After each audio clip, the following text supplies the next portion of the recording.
Tapping case నిందితుడు ప్రణీత్ రావు దాఖలు చేసిన పిటిషన్పై తెలంగాణ హైకోర్టు విచారణ జరిపింది. ప్రణీత్ రావు పిటిషన్పై వాదనలు ముగిసిన అనంతరం తీర్పును హైకోర్టు రిజర్వ్ చేసింది.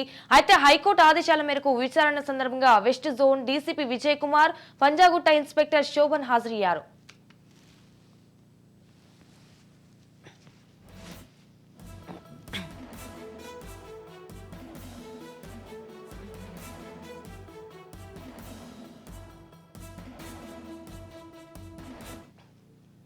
హైకోర్టులో ప్రణీత్ రావు తరపు న్యాయవాది గండ్రమోహన్ రావు వాదనలు వినిపించారు. మరోవైపు ట్యాపింగ్ కేసు నిందితుడు ప్రణీత్ రావు కస్టడీ విషయంలో సుప్రీంకోర్టు గైడ్ లైన్స్ పాటించడం లేదని, కస్టడీ ముగిసిన వెంటనే జైలుకు తరలించేలా ఆదేశాలు ఇవ్వాలని తెలంగాణ హైకోర్టులో పిటిషన్ వేసిన విషయం తెలిసిందే. అలాగే తనకు సరైన సదుపాయాలు కల్పించడం లేదంటూ పిటిషన్లో ఆరోపించారు.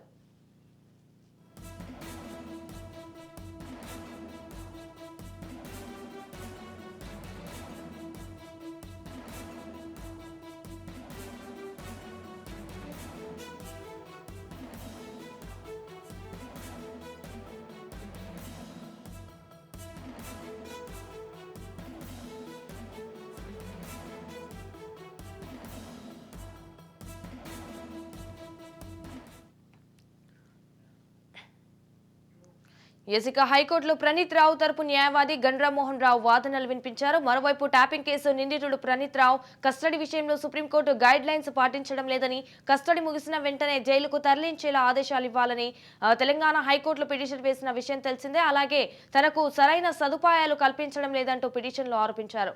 రైట్గా దీనిపై పూర్తి సమాచారం మా crime bureau chief Inna Reddy phone in ద్వారా అందిస్తారు.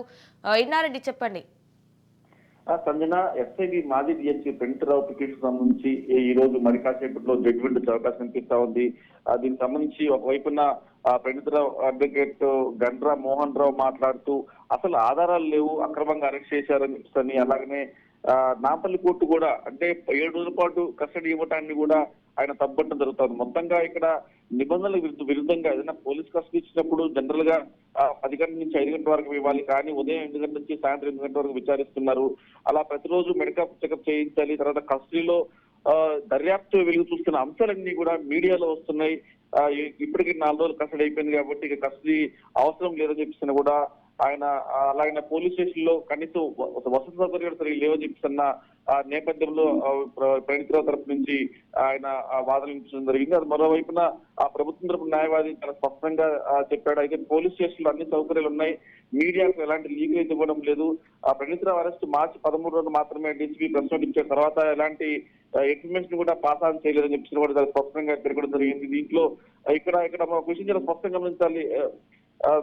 ప్రధానంగా అడిషనల్ ఎస్పీ రమేష్ ను ఈ ఇన్వెస్టిగేషన్ తొలగించాలని చెప్పేసి ఎస్ఐబి అడిషనల్ ఎస్పీ తొలగించాలని చెప్పేసి ఆర్గ్యుమెంట్ లో వినిపించిన నేపథ్యంలో అసలు అడిషనల్ ఎస్పీ రమేష్ ఫిర్యాదు మాత్రమే ఇచ్చారు. తర్వాత మొత్తం కూడా దీంట్లో బంజారాహిల్స్ పోలీస్ స్టేషన్ విచారణ చేస్తున్నాము, ఆయనకు ఎలాంటి సంబంధం లేదు, కావాలని చెప్పేసి ఏదో రకంగా ఈ కేసు నుంచి తప్పించుకునే ప్రయత్నం చేస్తా ఉన్నారు. అలాగే దర్యాప్తు స్టేజ్ లో ఉన్నప్పుడు ఇలాంటి పిటిషన్ వేయడం సరైనది కాదని చెప్పేసి కూడా ప్రభుత్వం అడ్వకేట్ కూడా వాదించిన మొత్తంగా ఇరువైపుల వాదనలు విన్న జడ్జి ఈ రోజు దీనికి సంబంధించిన జడ్జిమెంట్ ను వాయిదా వేయడం జరిగింది. ఈ రోజు ఎలాంటి జడ్జిమెంట్ వస్తుంది అంటే దీంట్లో ప్రధానంగా ఆల్రెడీ ఇన్వెస్టిగేషన్ స్టేజ్ ఉంది కాబట్టి ఈ టైంలో వాళ్ళు పిటిషన్ వేయడం అనేది ఇన్వెస్టిగేషన్ అడ్డుకునే ప్రయత్నంలో భాగంగానని చెప్పేసి భావిస్తే మాత్రం ఈ కేసును కొట్టివేసే అవకాశం కనిపిస్తుంది. మరి దీని మీద ఎలాంటి ఉత్తర్వులు వస్తాయని దాని మీద సర్వత్రా ఒత్తిడి కొనసాగుతుంది. మొత్తం మీద ప్రణీత్ రావు కేసులో చాలా కీలకమైన అంశాలు మరికొద్ది రోజుల్లో వెలువడే అవకాశం కనిపిస్తుంది. దీంట్లో ఎవరైతే సపోర్ట్ చేస్తున్నారో బీఆర్ఎస్ నేతలు వాళ్ళను కూడా పిలిపించి ప్రణీత్ రావు సమక్షంలో విచారించడమే కాకుండా ఇప్పటి వరకు సేకరించిన టెక్నికల్ ఆధారంగా వాళ్ళని ప్రూవ్ చేసి వాళ్ళ మీద కూడా చర్యలు అవకాశం కనిపిస్తాం. మరి ఆ నలుగురు బీఆర్ఎస్ నేతల్లో ఎవరు పిలిపిస్తారో దీంట్లో అధికారుల ఇన్వాల్వ్మెంట్ ఉందని తెలుస్తోంది. మనం గమనించాం, గతంలో 2 సీఐలు కూడా ఇన్వాల్వ్మెంట్ ఉందని చెప్తాం, వాళ్ళని విచారించిన సందర్భం కనిపిస్తోంది. సో మొత్తం మీద ఎటువంటి అధికారంలో ఉన్న పోలీసులు అలాగనే బీఆర్ఎస్ నేతల కనుసరణలో జరిగిన ఈ వ్యవహారంలో రాబోయే రోజుల్లో సంచలనాలకు మూలకరమయ్యే అవకాశం కనిపిస్తాయి. ఈ రోజు జడ్జిమెంట్ బట్టి ఫర్దర్ గా ఏం చేయాలని చెప్పాలి దాని మీద పోలీసు యంత్రాంగం సిద్ధంగా ఉన్నట్టు తెలుస్తా ఉంది. Sanjana, thank you for the updates Inna Reddy.